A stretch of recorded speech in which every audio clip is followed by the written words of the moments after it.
And they say that it really doesn't happen all that much, folks, but my next guest had it happen to him. He was banned from Twitter, and he's the founder and editor of the Gateway Pundit, our friend Jim Hoft. Jim, welcome back, sir. I'd be remiss if I didn't ask you first to weigh in on the passing of Rush Limbaugh and the media treatment almost immediately after he passed. Well, you know, Steve, I got to see your tribute to Rush Limbaugh, and that was very moving. I would encourage your viewers to watch that when they get a chance. Your history with Rush was really, it was a powerful statement. I think what was disgusting was, and it wasn't a surprise, was the attacks against Rush Limbaugh and his family immediately after his death. This was all over Twitter, all over Facebook.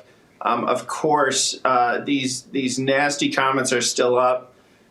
Twitter allows this to happen when it's a leftist attacking this icon of America, Rush Limbaugh. But if it would be reversed, you know what the storyline would be, and that would be these conservatives would be banned for life if they said anything close to what was said about Rush Limbaugh.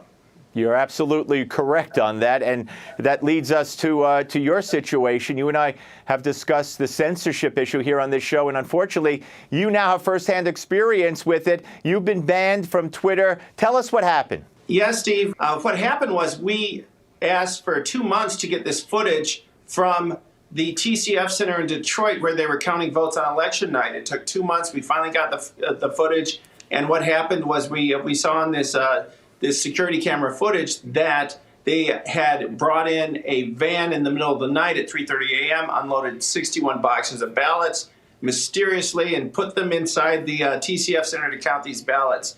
When I tweeted out that we had more video to come, Twitter deleted my account. The Gateway Pundit is like the third largest conservative website in America, one of the fastest growing sites in America, ranked in the top 150 of all websites in America, and they banned us for teasing that we had more information to come on this TCF Center scandal that the mainstream media, as you said, refused to report on. They still refuse to report on this. So this is what happened to us. It's happened to several other top conservatives, including the President of the United States. We see the tech giants now attacking entire countries. We see what they're doing in Australia. So they're completely out of control, and it's only a one-way street with these people. And they just were frightened with what we were going to report on next. I can't even really fathom that we're living through these times, but we are. And thanks to people like you and others, we will persevere. And something else the media, of course, Jim, wants no part of. Joe Biden, he stayed up late recently for that CNN town hall earlier this week. And while talking about online registration for COVID vaccines, he said this. A lot of people don't know how to register. Not everybody in the community, in the Hispanic and the African-American community, particularly in rural areas that are distant and or inner city districts, know how to get online. All right. I mean, racist or what? Well, that was 10 times as racist as anything Rush Limbaugh ever said. And, of course, this was completely missed by the mainstream media. We reported it at Gateway Pundit, and you're talking about it today. But the mainstream media has given this guy a complete pass. It's really unbelievable when you watch how they treat Joe Biden and how they treated Donald Trump for 5 years. It's really just completely outrageous. Of course it's outrageous. And you know, there's a whole list of racist statements made by Joe Biden dating back years and years, stuff he said about Obama and right on down the list. But he's protected. He's in the protected class. And I guess we just have to live with that. You know, Jim, I want to show you this. In July of 2019, a man with a rifle and explosive devices was killed by police for attacking an ICE detention center in Tacoma. You might remember that. He reportedly had claimed to be affiliated with Antifa.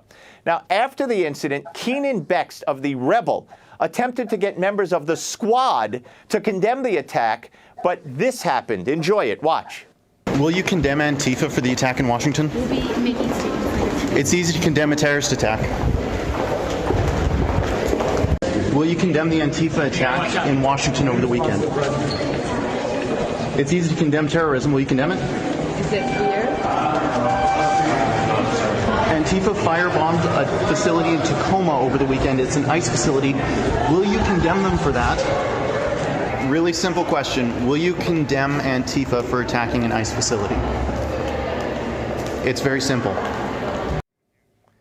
AOC, Omar, and Presley, and not one of them would say they condemned what had happened. And this wasn't news. I mean, I've never seen this played anywhere other than when this gentleman, did what he did and put it online. I think Trump's impeachment defense team should have had these videos as well. But this is something that everybody should see and know.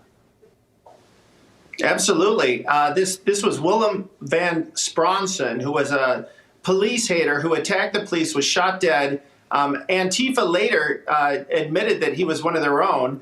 And we have these representatives on the Democrat side who refuse to condemn this man's action when he was going to bomb and shoot up the ICE center in Tacoma.